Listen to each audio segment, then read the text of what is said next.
காவல்துறையில இன்றைக்கு சட்டம் ஒழுங்கு சரியில்லாம இருப்பது, அதுக்காக காவல்துறைக்கு அமைச்சர் பொறுப்பாக இருக்கிற மாண்புமிகு முதலமைச்சர் தானே தேர்தல் வாக்குறுதிகள் எல்லாம் விவசாயிகளாக இருக்கட்டும், அரசு ஊழியர்கள், ஆசிரியர்கள், போக்குவரத்து தொழிலாளர்கள், மின்சாரத்துறை ஊழியர்கள், இன்னும் சொல்ல போனா இளைஞர்கள், மாணவர்கள், மாற்றுத்திறனாளிகள், மருத்துவர்கள், செவிலியர்கள் என அடுக்கிட்டே போனாங்க. யாருக்கு சொன்ன கிட்டத்தட்ட 520 450 சொன்ன வாக்குறுதிகள்ல மெஜாரிட்டியை நிறைவேற்றாம இன்றைக்கு தமிழ்நாடு முழுவதும் மக்கள் போராடுகின்ற சூழ்நிலை,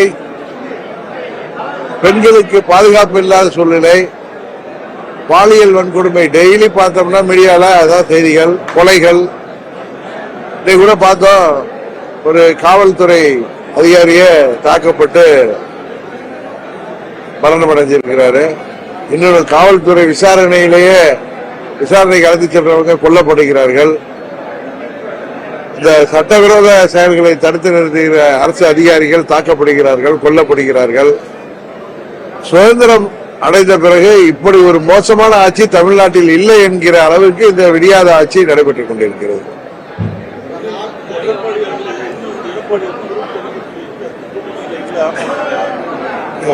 தேசிய ஜனநாயக கூட்டணி தான் இந்த மக்கள் விரோத திமுக ஆட்சியை வீழ்த்தக்கூடிய கூட்டணி. அதில் ஒவ்வொரு தலைவர் பேசுவதை வைத்துக் கொண்டு நீங்க கேள்வி கேட்பதை விட, திசை திருப்புவதுமாக கேட்பதை விட, இன்றைக்கு மக்களை இந்த ஆட்சியில் இருந்து பாதுகாப்பதற்கான நடைமுறைகளை நாங்கள் எடுத்து வருகிறோம். இன்னும் 6 மாதம் கிடைத்து வருகிற தேர்தலில் உறுதியாக மக்கள் எங்களுக்கு ஆதரவாக வாக்களிக்கப் போகிறார்கள் என்பதை உறுதிப்படுத்தி வருகிறோம். அதை விட்டு தேவையில்லாத கேள்விகளை தினமும் கேட்க வேண்டாம்னு நான் நினைக்கிறேன். உறுதியாக பங்கு நாங்க இணைந்தாலும் செயல்பட்டு இருக்கோம்.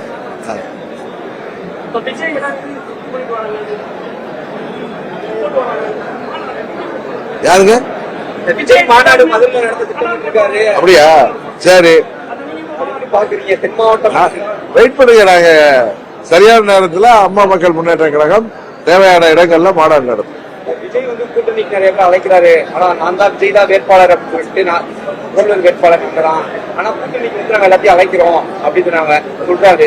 திமுக வீட் படிக்கணும்னு சொல்றாரு. நீங்க கூட்டணிக்கு அவங்க கூட வர வாய்ப்பு இருக்கா? நீங்க அவங்க கூட சேர வாய்ப்பு இருக்கா?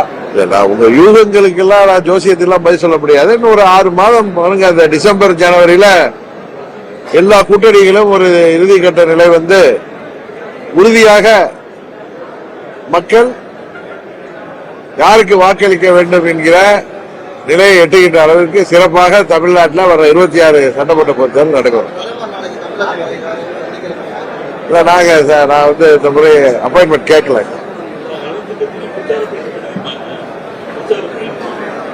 யாரு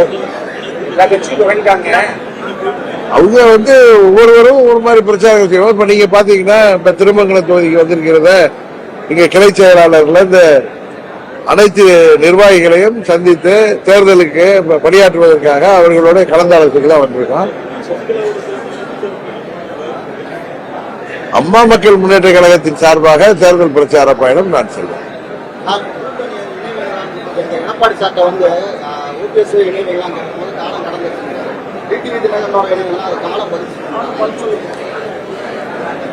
அதாவது காலம் பதில் சொல்லுங்கிறத தவிர உரிய நேரம் வரும். அந்த நேரத்தில் நேரம் பதில் சொல்லாது, நான் பதில் சொல்கிறேன். எல்லா விஷயங்களுக்கும் உனக்கு சொல்லியிருக்கேன். அது இன்னும் ஒரு 6 மாதம் பொறுத்திருங்கள். எல்லாம் ஒரு இறுதி விடம் பிறகு அந்த நேரத்தில் நீங்க கிளியரா நீங்க விரும்புகின்ற விஷயங்கள் எல்லாம் தெரிய வரும்.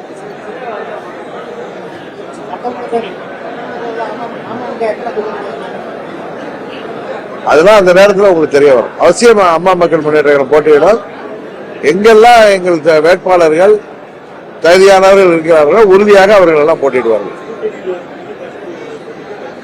நாங்க ஏற்கனவே தேசிய ஜனநாயக கூட்டணியில 24 பாராளுமன்ற பொதுத் தேர்தலில் அன்கண்டிஷனல் சப்போர்ட்டா சேர்ந்திருக்கோம். தேர்தல் வரப்போகிறது. நாங்கள் தேசிய ஜனநாயக கூட்டணியில் அம்மா மக்கள் முன்னேற்ற அங்க வகிக்கிறோம். நாங்க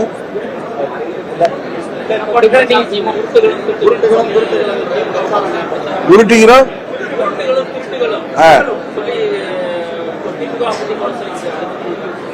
அதை பத்தி ஊடகத்தை சேர்ந்த நீங்களும் அரசியல் வல்லுநர்கள் தான் கருத்து சொல்லணும். ஒரு கட்சியின் தலைவரா நான் இன்னொரு கட்சியோட பிரச்சாரத்தை பத்தியோ மக்களை சந்திப்பதை பத்தியோ பேசுவது கண்ணியமாக இருக்காது. முன்னாடி அதிமுக தொண்டர்கள் எல்லாம் முன்னெடுச்சா திமுக வீட்டுல ஆட்சியில அதிகாரம் பெற்றலாம் தேசிய ஜனநாயகத்தினுடைய எல்லாரும் ஒன்றா இணைச்சிருக்கீங்க. இந்த வார்த்தை எப்படி இருக்க போது நினைக்கிறீங்க? உறுதியாக எங்க கூட்டணி மக்கள் விரும்புகிற கூட்டணியாக, கூட்டணி ஆட்சி முதல் முறையாக தமிழ்நாட்டில் மக்கள் கூட்டணி ஆட்சிக்கு வாக்களிக்க போகிறார்கள். ஏன்னா ஒரு குடும்ப பிடியில இந்த ஆட்சி தத்தளித்துக் கொண்டிருக்கிறது. அது போல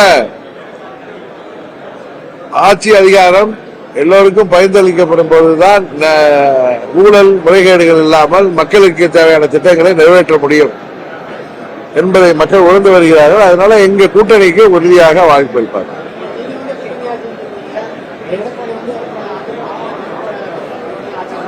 இந்த கேள்விக்கு நேரத்தை சிவகங்கையில பதில் சொல்லி நீங்க உங்க ஊடகங்கள்லாம் திரு அமித்ஷா அவர்கள் என்ன நிலைப்பாடோ அதை தான் நானும் சொன்னேன். வேற ஒண்ணு இல்லை, இதுல ஒன்றும் முரண்பாடு எல்லாம் இல்லை. திரு அமித்ஷா அவர்கள் என்ன சொல்லியிருக்காரோ அதை தான் நான் திரும்ப சொன்னேன். வேற ஒண்ணு இல்லை. சரி.